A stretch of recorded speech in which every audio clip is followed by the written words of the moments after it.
Tematem dzisiejszego odcinka będzie peklowanie. Zauważyłem, że spora część z Was myli pojęcia peklowania i solenia. Z kolei inni bardzo tego peklowania się obawiają, mówiąc, że to jest w ogóle niepotrzebne, że wystarczy mięso na wędliny w szczególności tylko zasolić i to w zupełności wystarczy. No nie jest to do końca prawda, dlatego postanowię w tym odcinku właśnie temat peklowania dokładniej wyjaśnić. Powiem, czym jest to peklowanie, czego używamy do peklowania, czym to się też różni od solenia, tak? Bo to są dwa różne procesy, to nie jest to samo, nie należy tych pojęć mylić, dlatego też postaram się to wyjaśnić. Pokażę również takie praktyczne dwie metody peklowania, które najczęściej stosujemy podczas wyrobu domowych wędlin. Także będzie też trochę praktyki i mam nadzieję, że po tym materiale będziecie już dokładnie wiedzieć, na czym polega peklowanie i jakich zasad powinniśmy się trzymać. Tyle słowem wstępu, ja zapraszam Cię do dalszej części tego odcinka.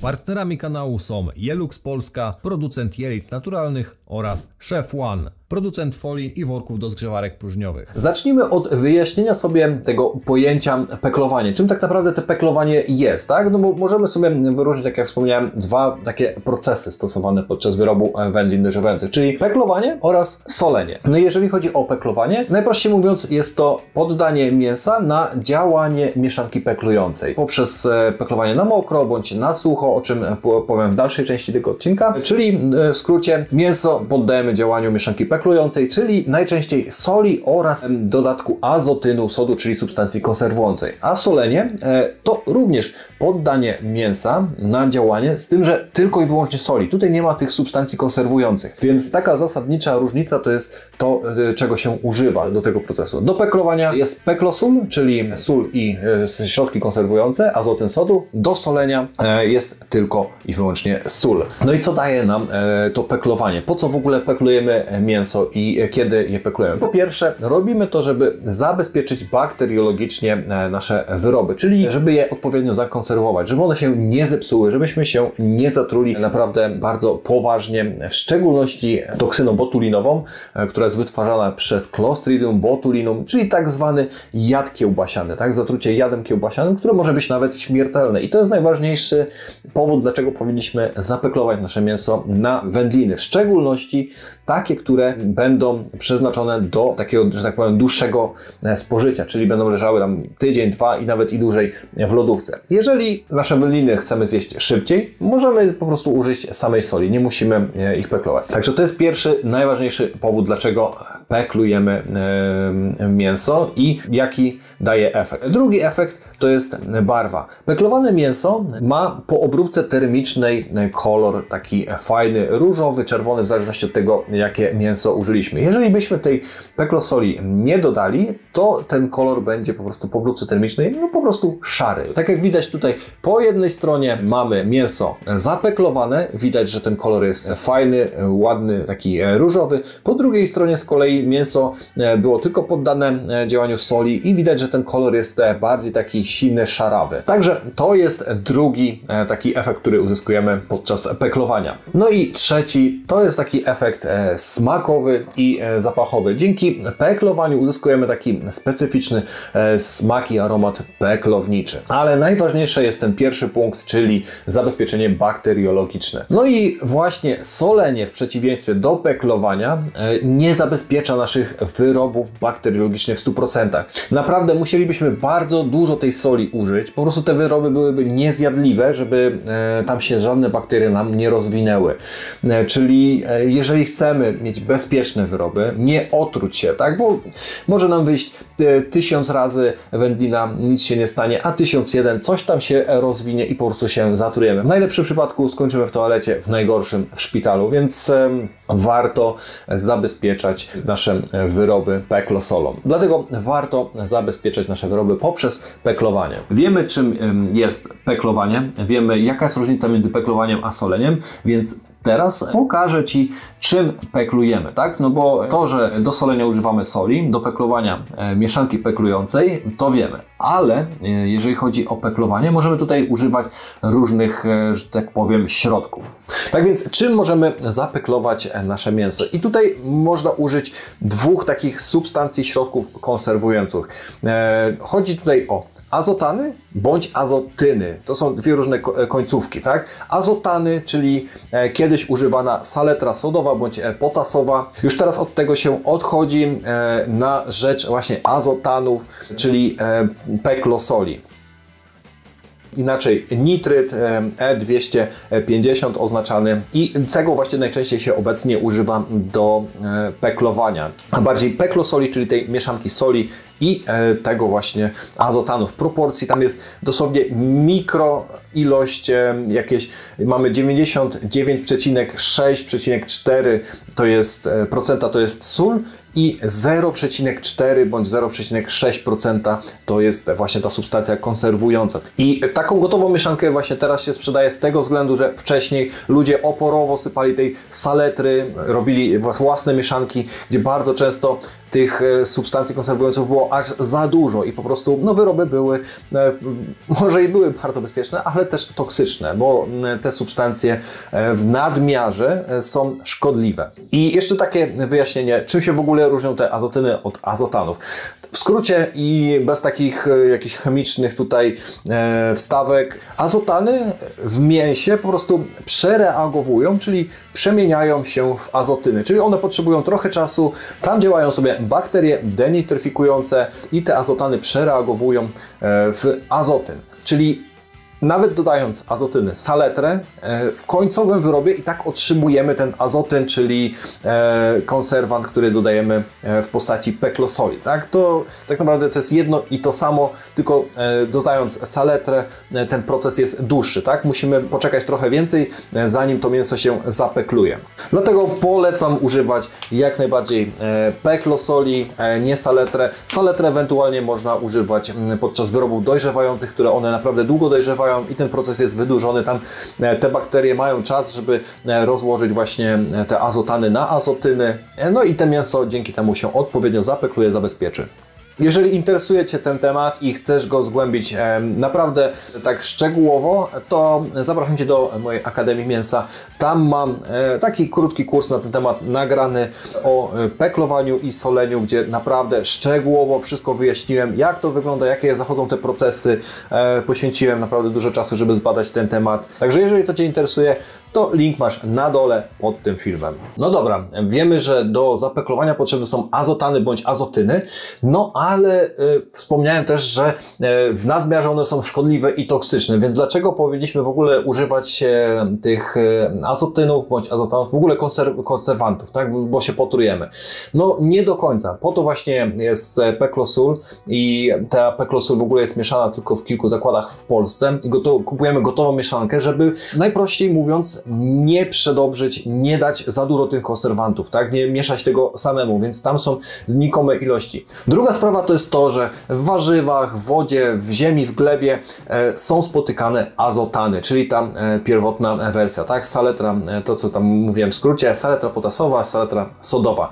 Bierze się to też stąd, że bardzo często warzywa są nawożone, między innymi właśnie saletrami. Przez to te warzywa, w szczególności warzywa zielone, liściaste, w szczególności warzywa bulwowe, takie jak seler, marchew, one są naprawdę bogate w te azotany i na tych azotanów w nich jest naprawdę dużo, więcej niż w wędlinach, więc koniec końców, jeżeli spożywamy te azotany, tą pierwotną wersję, one w naszym żołądku i tak przereagowują następnie w azotyny, więc nie ma co się obawiać tej peklosoli w normalnych ilościach. Jeżeli nie jemy tonami wędlin, to jak najbardziej możemy ją dodawać do naszych wyrobów, ona nam nie zaszkodzi. Ważne, aby po prostu wyrobów peklowanych nie obrabiać termicznie powyżej 130 stopni Celsjusza, bo wtedy tam się wytwarzają takie szkodliwe substancje, nitrozoaminy, które są rakotwórcze.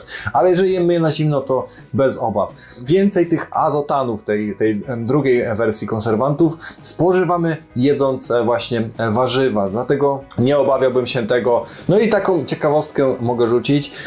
Do peklowania peklowania niektórzy producenci wędlin używają na przykład wyciągu z takich warzyw, które mocno chłoną te azotyny. Na przykład seler, tak? Wyciąg z selera. I jak to działa? Po prostu seler jest nawożony, on bardzo mocno chłonie te azotany, no i później wyciąg z tego selera jest używany do wyrobu kiełbas lub różnych wędlin. No i koniec końców nie dodajemy tam substancji konserwujących, czyli na opakowaniu już nie trzeba pisać, że były tam dodane substancje konserwujące, ale wystarczy napisać, że był wyciąg z selera albo wyciąg z jakichś tam warzyw, tak? No tak naprawdę i tak te azotany się w tym wyciągu na przykład z selera znajdują i one nam koniec końców zapeklują to mięso, także i tak mamy te substancje konserwujące w naszych wędlinach, także bez obaw w odpowiednich ilościach te konserwanty możemy dodawać. Tylko pamiętajcie, żeby to robić właśnie z umiarem i zgodnie z przeznaczeniem. No dobra, mam nadzieję, że na tą chwilę w miarę dobrze wszystko wyjaśniłem, że jest wszystko dla Ciebie zrozumiałe, dlatego przechodzimy teraz do praktyki, czyli przygotujemy sobie zalewę peklującą. Pokażę Ci właśnie, jak peklować na mokro i jak peklować na sucho. No i przy okazji też wspomnę o pozostałych metodach peklowania. No dobra, zacznijmy sobie od metody peklowania na mokro. I na czym to polega? Najprościej mówiąc, kawałek mięsa poddajemy, tak jak mówiłem, na działanie mieszanki peklującej. W tym przypadku będzie to zalewa peklująca. I jak taką zalewę peklującą zrobić? Na początek musimy sobie odważyć ilość mięsa, tak żebyśmy wiedzieli, ile tej zalewy przygotować. W tym przypadku jest tutaj kilogram mięsa, kilogramowa szynka, więc musimy do tego przygotować odpowiednią ilość zalewy peklującej. I jeżeli chodzi o takie proporcje, to najlepiej na kilogram mięsa używać jakieś 400-500 ml zalewy peklującej o różnym stężeniu, bo jeżeli chodzi o szybkość peklowania, no to bardzo dużo tutaj zależy od stężenia. Tak? Im większe stężenie, ten proces peklowania przebiega szybciej. Zrobimy sobie taką standardową zalewę peklującą, powiedzmy 7-dniową. Jest to 10% zalewa peklująca. To zazwyczaj wystarczy na taki kawałek szynki. Do tego jeszcze nastrzyk można zrobić, ale o tej metodzie za chwilę. Także przechodzimy do przygotowania zalewy peklującej. Mamy kilogram mięsa, więc odlewamy sobie 400 ml wody i teraz musimy dodać do tego odpowiednią ilość peklosoli. Ja do tego używam innej wagi, jest ona bardziej dokładna niż taka kuchenna. W przypadku właśnie peklosoli i przypraw używam sobie takiej wagi. Tak więc na kilogram mięsa mamy 400 ml wody. No i żeby zrobić 10% zalewę, musimy dodać 44 gramy peklosoli. Całość dodajemy do zimnej wody, mieszamy. Dokładnie to trzeba wymieszać, żeby to się wszystko rozpuściło. No i taka podstawa jest gotowa. Jeżeli chodzi o dodatki, możemy też dodać do zalewy peklującej przyprawy. Jednak ja bym nie robił tego bezpośrednio, czyli nie wrzucamy przypraw od razu tak do naszej zalewy peklującej. Można to robić, to nie jest jakiś tragiczny błąd, ale to, co bym polecił zrobić, to nie wrzucać bezpośrednio tych przypraw, tylko do garnuszka część tej wody z zalewy, która była użyta. Przykładowo, jeżeli użyliśmy 400 ml wody, to zrobić zalewę z 300 ml wody, 100 ml wody wrzucić do garnuszka i wrzucić tam wszystkie przyprawy i zrobić taki wywar z tych przypraw. Wygotować te przyprawy, wywar ostudzić i następnie wlać do tej zalewy peklującej. Mamy tutaj po prostu bezpieczniejszą taką zalewę peklującą. Raczej tam się nie powinno nic nam zepsuć. Jeżeli wrzucamy przyprawy, w szczególności na przykład świeży czosnek, no to tam jest większe ryzyko, że podczas takiego dłuższego peklowania tam coś pójdzie nie tak, rozwiną się jakieś bakterie. Także jeżeli chcemy robić to super bezpiecznie, polecam robić taki wywar i dzięki temu też ten smak jest bardziej intensywny. Także taka moja rada. Więc kiedy nasza zalewa będzie gotowa, umieszczamy w niej nasze mięsko.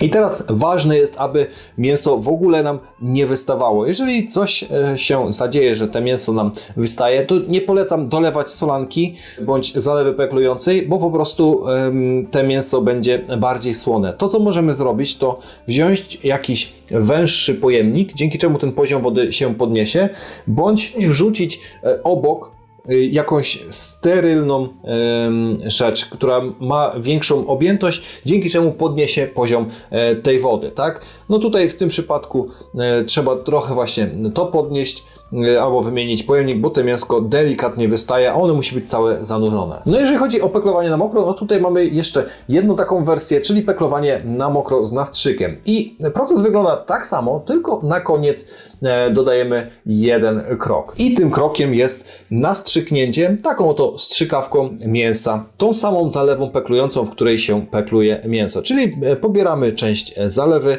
i robimy kilka nastrzyków co parę centymetrów.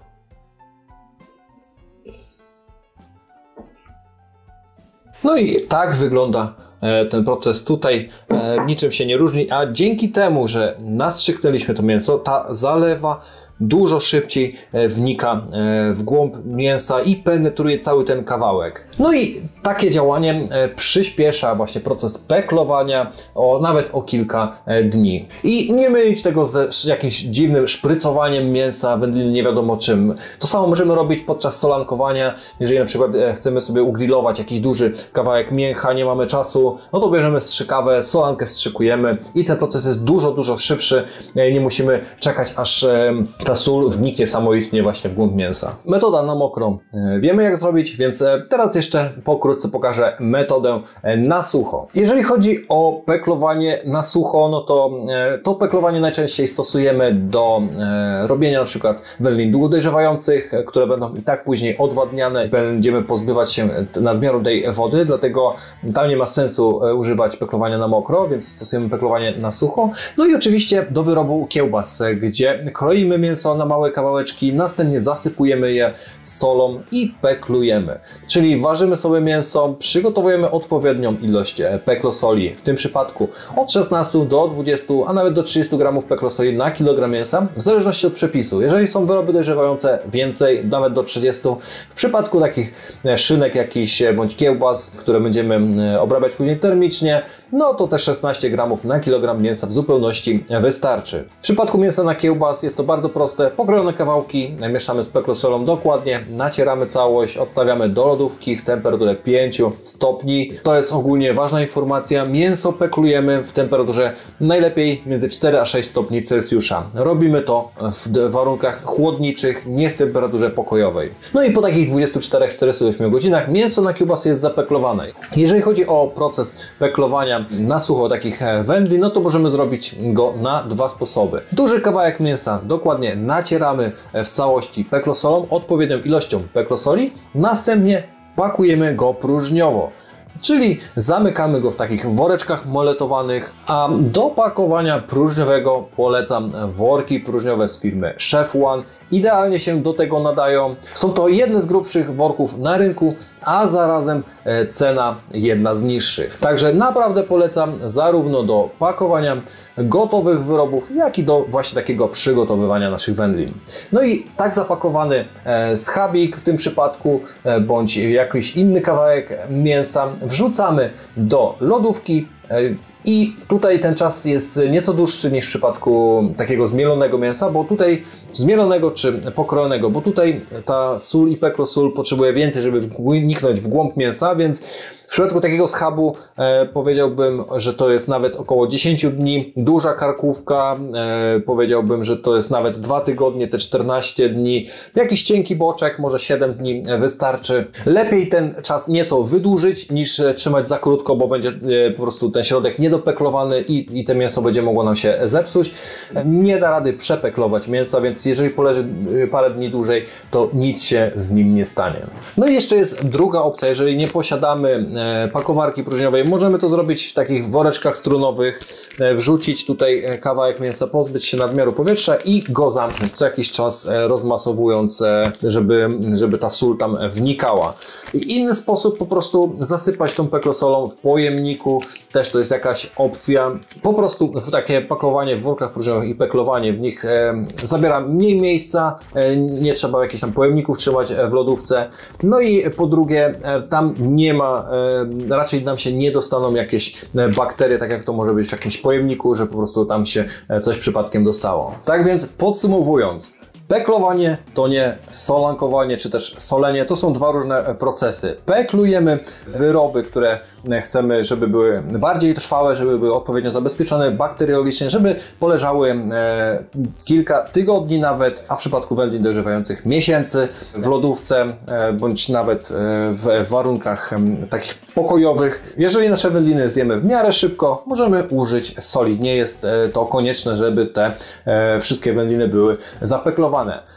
Nie musimy się obawiać tej peklosoli i tych konserwantów. Jeżeli nie jemy tonami tych wędlin, nie zaszkodzą nam, jeżeli te wędliny są jedzone tak, jak powinny być, tak? Czyli nie obrabiamy powyżej 130 stopni Celsjusza, to naprawdę nie ma się czego obawiać i demonizować tych azotanów i azotynów, bo tak jak mówiłem, tych azotanów mamy więcej w niektórych warzywach i roślinach. Dajcie znać w komentarzach, czy chcecie więcej takich materiałów bardziej edukacyjnych. Jeżeli macie jakieś pomysły, chcecie się coś dowiedzieć, napiszcie, jaki materiał mam kolejny przygotować. A tymczasem do zobaczenia, cześć!